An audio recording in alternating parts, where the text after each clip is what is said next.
Hi there, welcome to writing class. In today's class, we will discuss about a recent IELTS academic September 2022. Okay, this is by recent questions. So let's review what all things were there for your September exam. So we'll go by one, like listening, reading, writing and speaking. First we'll move to the listening.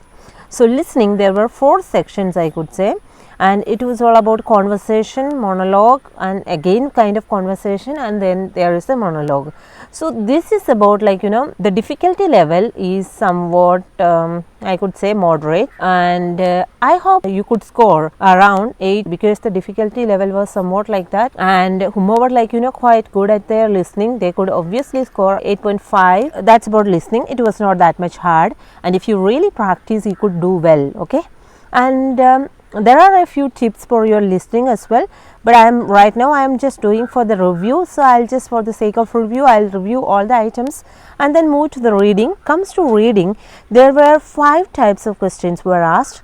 The first one is about the matching features, and then table completion, and then there was a table chart given, and then identify information. It's about your true, false or not given type of questions.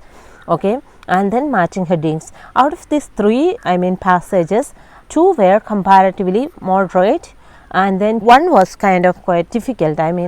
Some questions were confusing, and remaining everything were quite okay, and I hope the difficulty level would be anyone could score a 7 to 8 band very easily. That was the rating I could give for the September exam, and I have many few tips for your reading, and if you have any queries regarding the reading or listening or any kind of tips, you just put your comments in your comment section. And let's move to the writing.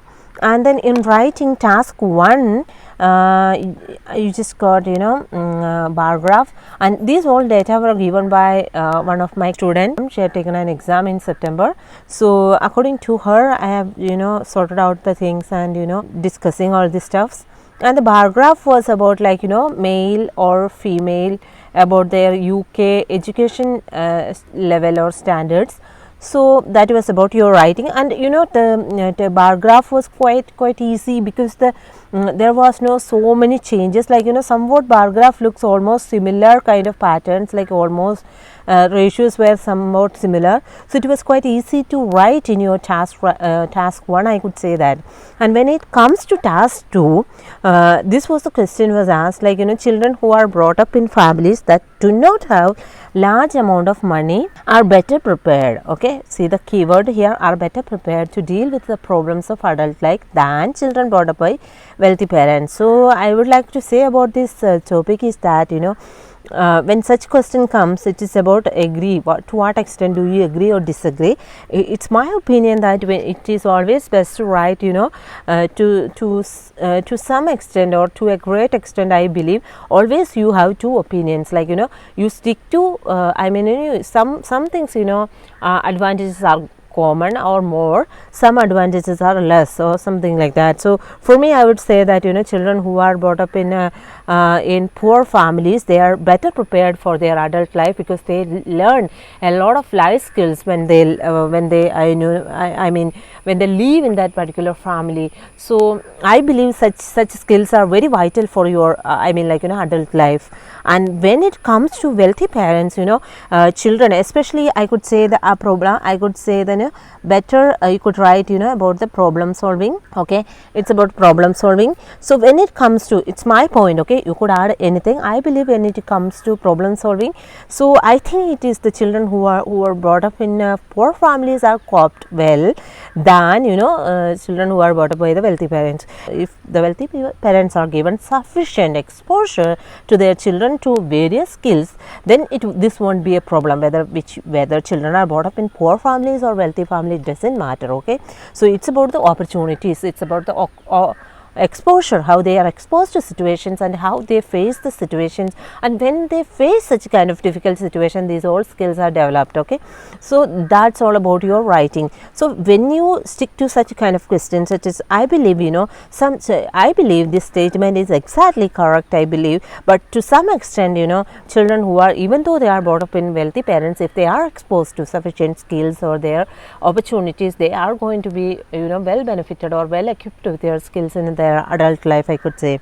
So you could write anything. Okay, so comparatively, I think this is not a tough essay. I could say that, whomever is written like, essays in task 1, they could really understand this is not something hard.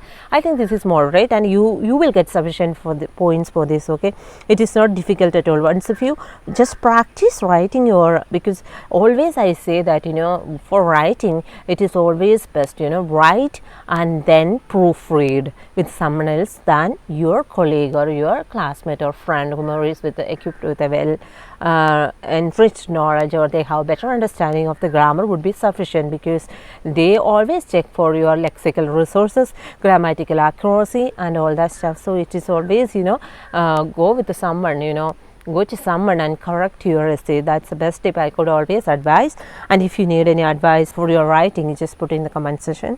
And then for about the speaking, describe something you want which is very important to you, where you got it from, how long you have had it, and what you use it for, and why it is important to you. When you get a question like this, you always think that, you always have to talk to in past tense, because some questions, should be answered in past tense, but you can use it in the present tense as well, because the question is executed in such a way that you cannot say it in simple present tense or past tense, because both the tense are very vital over here. So you could say that something you want which is very important. So you could say that, something from your grandpa or grandma, you have got it on your birthday, and it is a wonderful watch, or you can say something, timepiece or anything. It was really an antique piece, and I believe it is really a great thing, and the technology is not that much advanced. We have to, adjust the times and all that stuff, and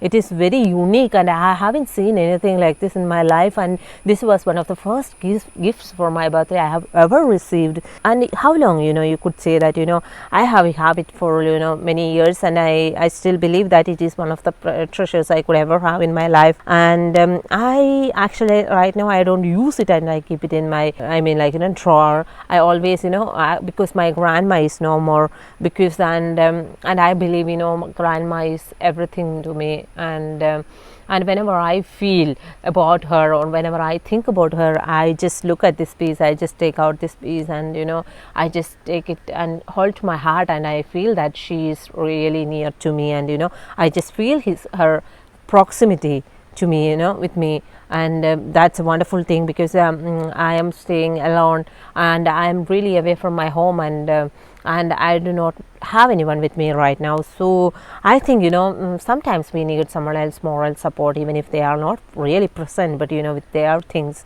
we could feel the presence. So I think, okay, you could phrase your answers like this way. I am giving you ideas, okay, how you could, just phrase your answers. And so I believe this was the questions I was thinking of discussing with you. And because right now I am just dealing with the writing, so that's why I am not discussing listening, reading and all that stuff. If you have any queries or any doubts or any tips, if you need further advice on your Ielts, and just put in the comment section below. And thanks for watching, and see you in the next video.